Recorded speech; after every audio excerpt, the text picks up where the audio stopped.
Ibinigay ni Hernando kay Mary Rose ang scroll kung saan dito naglalaman ang impormasyon ni Okoa.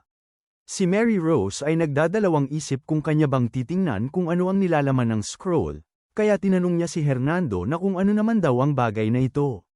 Sinabi sa kanya ni Hernando na lumapit daw muna siya at alisin niya ang bumabagabag sa kanyang isipan. Kaya nagpalabas si Mary Rose ng mahika sa kanyang kamay upang tingnan kung ano ang nilalaman ng scroll. Nang itinapat na ni Mary Rose ang kanyang kamay sa scroll ay sinaad niya kay Hernando na kung wala raw importante na impormasyon sa loob nitong scroll ay agad niya siyang papaalisin sa loob ng kanyang kwarto. Pero nabigla si Mary Rose dahil biglang umaapaw ang mga itim na mahika galing sa loob ng scroll, kaya napapatanong itong si Mary Rose kung ano raw ba talaga ito. Doon ay makikita na lumabas ang isang scripture na hindi nila maintindihan kung ano ang ibig sabihin. Sa isip-isip naman ni Mary Rose habang patuloy niyang sinusuri ang nilalaman ng scroll na mayroon daw lumalabas dito na mga misteryosong karakter na hindi niya maintindihan. At ano din daw ang mayroon nitong makapangyarihan na mahika na tumatagas sa kanyang balat. Ngunit ang labis na ipinagtataka ni Mary Rose dahil maging igalaw ang kanyang sariling katawan ay hindi na niya magawa. Doon ay nanlaki ang mga mata ni Mary Rose dahil mayroon siyang nakita sa loob ng scroll na hindi niya maipaliwanag. Nakita niya sa loob ng scroll ang isang mataas na tore at sa paligid nito ay mayroong mga nakasulat na hindi niya maintindihan. Kaya nasabi ni Mary Rose sa kanyang sarili na ang lugar daw na ito ay pulang mundo na mayroong itim na tore sa gitna. Ano daw ba talaga ito? Sumambulat din sa pinakagitna ng tore ang isang malaking mata na nakatingin sa buong paligid at mayroong mga nakasulat na hindi maintindihan. Sa isip-isip din ni Mary Rose na dapat raw pala ay nalaman niya kaagad noong gumawa si Hernando ng ganitong eksena, hindi raw talaga siya makapaniwala na ay lalapit ni Hernando sa kanya ang bagay na ganito kapanganib. Kapag sinilip pa raw niya ito ng mas malalim ay tiyak lalamunin siya nitong nakakakilabot na mahika. Upang ihinto na ang kanyang pagsuri sa loob ng scroll ay lumikha si Mary Rose ng spell sa kanyang kamay, at nainis din si Mary Rose dahil kakalabas pa lang daw niya galing sa pagligo ay ganito agad ang sumambulat sa kanya. Kasunod nito ay tuluyan ang pinakawalan ni Mary Rose ang kanyang mahika upang alisin sa kanyang buong paligid ang nakakakilabot na enerhiya. Makikita siya na hingal na lumabas ang pawis sa kanyang mukha na hindi niya alam kung ano ang kanyang sasabihin. Hindi din maalis ang isipan ni Mary Rose sa scroll dahil kahit nakasil na daw ito ng maraming patong na mana ay sinusubukan pa rin ang itim na enerhiya na kumawala. Sabay sinigawan ni Mary Rose si Hernando na nagtanong na kung ano raw ba talaga ang bagay na ito, bakit mayroong ganitong bagay sa katawan ni Okoa. Ipinikit ni Hernando ang kanyang mga mata sabay na pabuntong hininga dahil maging siya ay hindi din sigurado kung ano talaga ang nilalaman ng scroll. At napansin din niya na kakaiba ang itim na mahika ni Okoa noong sinisiyasat niya ang bangkay, at doon din niya nakita ang bagay na ito na naglalabas ng napakalaking dami ng demonic energy mula sa gitna ng bangkay ni Okoa. Dagdag din ni Hernando na nagawa lang daw niyang pahinain ang itim na mahika sa pamamagitan ng puwersahan, matapos niyang tusukin ang tagiliran ng bangkay ni Okoa ng mahalagang kagamitan. Sa nalaman ni Mary Rose ay labis siyang nainis kay Hernando. Bakit daw siya gumamit ng mahalagang relikya nang hindi man lang inalis ang restriction nito? Kapag malaman ito ng mga mage doon sa tore ay siguradong magwawala sila. Ayon naman ni Hernando na hindi naman ito kalaking isyo dahil nakipagtulungan naman siya sa Imperial Mage, kaya huwag na huwag niya itong sabihin kahit kanino. Sinabi din ni Hernando kay Mary Rose na ang importante daw sa ngayon ay ma-decode ito ni Mary Rose gamit ang kanyang transcendent analysis. Dahil dito ay hindi na lang nagsalita itong si Mary Rose bagkus kanya na lang ipinikit ang kanyang mga mata dahil kahit ayaw man niya ay kinakailangan niyang ma-decode ang mga nilalaman ng scroll. Kaya sinabi niya kay Hernando na kanya raw susubukan ngunit hindi niya maipapangako ang resulta, dahil ngayon lang din niya nakita ang mga simbolong, at kahit nakatambak lang kahit saan ang bagay na ito ay hindi maitatanggi na masyado itong mapanganib. At sa tingin din niya ay mukha siyang piraso ng isang madilim na grimoire. Batay din sa kanyang narinig ay tila alam ng lalaki na yun kung paano ito gamitin. Dagdag pa ni Mary Rose kay Hernando habang nakangiti na medyo napakainam naman daw ang tiyempo ng paglitaw nito. Si Hernando nang kanyang narinig ang sinabi ni Mary Rose ay nagtataka siya na nagtanong kung ano raw ba ang ibig niyang sabihin. Paliwanag ni Mary Rose kay Hernando na isa raw itong uri ng itim na mahika na lumalakas sa pamamagitan ng pagsipsip sa buhay ng tao. Tinanong din ni Mary Rose si Hernando na kung nagkataon lang daw ba na napunta ang piraso na iyon ng grimoire sa Orc King, at eksaktong ayon din sa schedule ng pagsalakay ng hukbong alyansa, halos ginamit lang sila bilang pang-akit.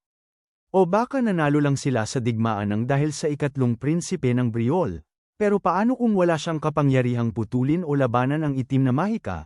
Ano raw ba kaya ang nangyari sa hukbong alyansa?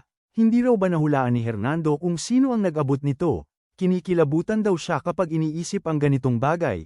Masyadong perpekto ang pagkatugma ng lahat ng pangyayari na para bang mayroong nagplano ng lahat. Pinatigil naman ni Hernando si Mary Rose sa kanyang pagsasalita dahil masyado raw mapanganib ang mga iniisip ni Mary Rose. Binalaan din ni Hernando si Mary Rose na huwag na niya itong hukayin ng mas malalim, tanong naman ni Mary Rose na kung bakit hindi pwede.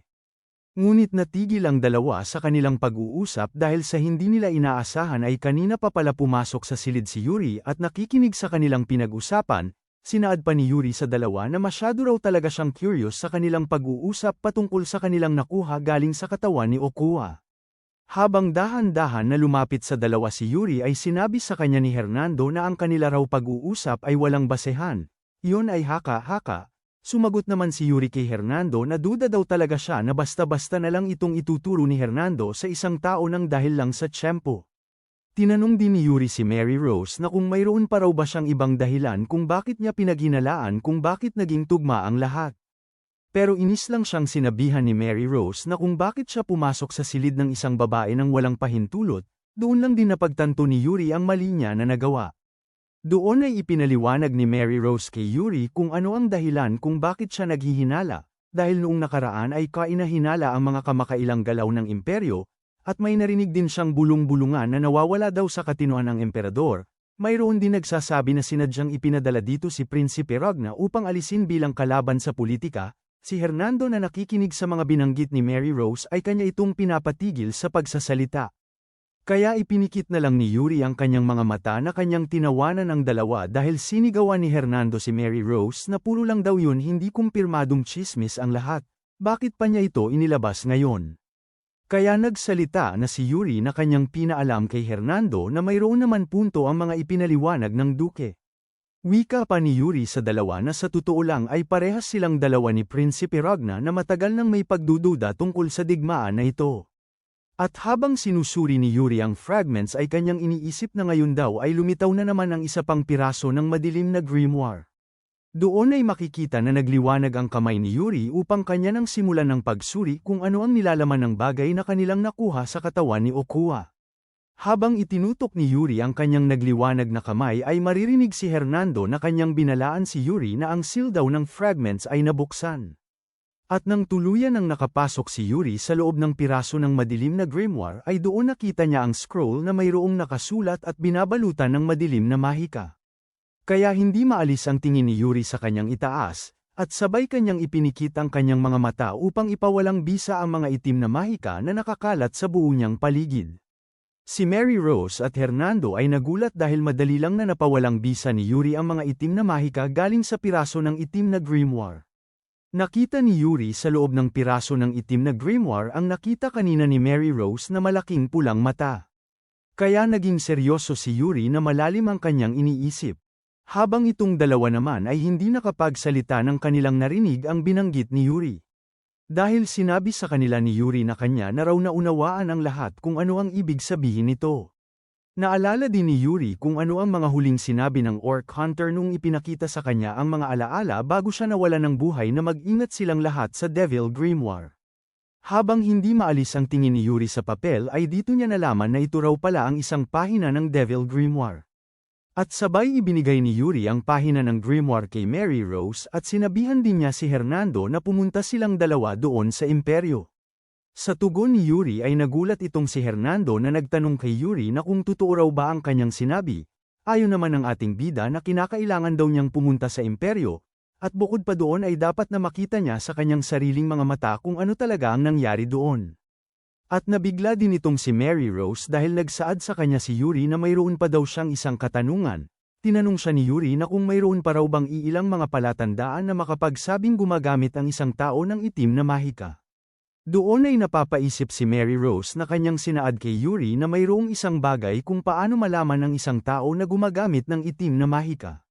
Ngunit biglang kuminang ang mga mata ni Mary Rose dahil pagkakataon na niya ito sa kanyang mga binabalak kay Yuri, sabay kanyang pinaalam kay Yuri na bago raw niya ito sabihin ay mayroon muna siyang isang bagay na hihilingin.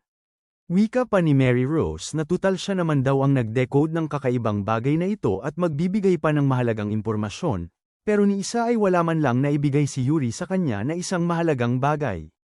Dagdag pa ni Mary Rose na ikinagulantang ni Yuri na hindi man lang daw siya binati ni Yuri at basta na lang pumasok sa silid ng isang binibini kahit kailan niya gusto. Nasaan raw ba ang mabuting asal doon?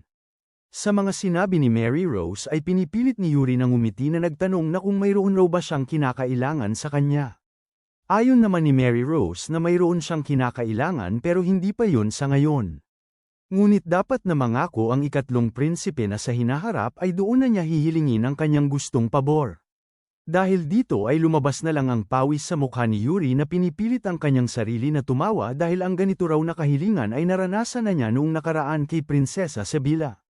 At napaiyak na lang itong si Yuri dahil pakiramdam niya ay hindi maganda ang hihilingin sa kanya ng dalawang babae, ngayon ay nabaon na daw siya sa mga utang. Nang napansin ni Mary Rose na hindi pa rin nagbigay ng sagot si Yuri sa kanyang kondisyon ay kanya itong sinigawan na kung mangako raw ba siya sa kanya o hindi. Bigla naman na lumapit si Hernando kay Yuri at mayroon itong ibinulong, na magtatampo daw si Mary Rose kapag hindi siya mangako. Ipinaliwanag din ni Hernando kay Yuri na masyado raw mainitin ang ulo ni Mary Rose at mapagtanim siya ng sama ng loob, pero nagalit lang itong si Yuri kay Hernando na kanya itong inutusan na tigilan na niya siya. Makikita itong si Mary Rose na nag-aapoy na sa sobrang inis dahil imbis na sagutin ni Yuri ang kanyang kondisyon ay nakikipag-usap pa ito kay Hernando. Kaya hindi na makatiis itong si Mary Rose kung hindi kanya nang sinigawan si Yuri at Hernando na kung pinagbubulungan raw ba nila siya. At napabuntong hininga itong si Yuri na kanyang pinasangayunan ang kondisyon ni Mary Rose na ikinatuwa naman ng dalaga. Wika pa ni Yuri na kung mayroon daw maisip mamaya si Mary Rose ay agad lang niya itong sabihin sa kanya at ibibigay niya ito kaagad. Matapos makapag-deal ang dalawa ay sinaad na ni Yuri kay Mary Rose na ngayon ay nakapagbigay na siya ng pangako ay ipaliwanag na sa kanya ni Mary Rose kung paano malalaman ng isang tao kung siya ba ay gumagamit ng itim na mahika. Kaya muli napapaisip si Mary Rose na nagtanong kay Yuri na ang ibig raw ba niyang sabihin kung ano ang palatandaan ng itim na mahika. At biglang natigilan si Mary Rose dahil mayroon siyang naalala kung paano malalaman ng isang tao na gumagamit ng itim na mahika. Kaya agad niya itong ipinaliwanag kay Yuri na lagi raw nawawala ng paningin ang gumagamit nito. Kung mayroon silang malaman na isang tao na bigla na lang nawala ng paningin ay agad silang maging pangunahin na suspect, sumagot si Yuri kay Mary Rose na ngayon lang din daw niya naisip na bulag din daw pala ang mga orc shaman. Si Hernando na nagtataka ay tinanong niya si Yuri na kung bakit raw ito tinatanong ng prinsipe, binabalak raw ba niya na siya na mismo ang mag-iimbestiga. Ayon naman ni Yuri na mayroon daw siyang kaibigan doon sa imperyo. Sa sagot na ibinigay ni Yuri ay nagtataka si Hernando na kung sino naman daw ang kaibigan ni Yuri doon sa imperyo, dahil minsan ay hindi pa siya nakapunta doon sa imperyo. At ang labis na ikinagulat ni Hernando dahil ipinaliwanag ni Yuri sa kanya na ang tao raw na iyon ay kanyang nakilala sa eskinita doon sa kanilang kaharian na Briol, at nakita na din siya ni Hernando. Makikita itong si Yuri na kumpiyansa siya na madali lang niyang malalaman kung sino-sino ang mga tao na bigla na lang nawalan ng paningin doon sa imperyo. Sa ilang saglit ay lumipat ang tagpo dito sa imperyo, maririnig dito ang malakas na sigaw ng isang tao. Ito ay dalawang lalaki na takot dahil walang tigil silang binugbog, sinigawan pa sila ng humahabol sa kanila na isa raw silang hambog na paslit.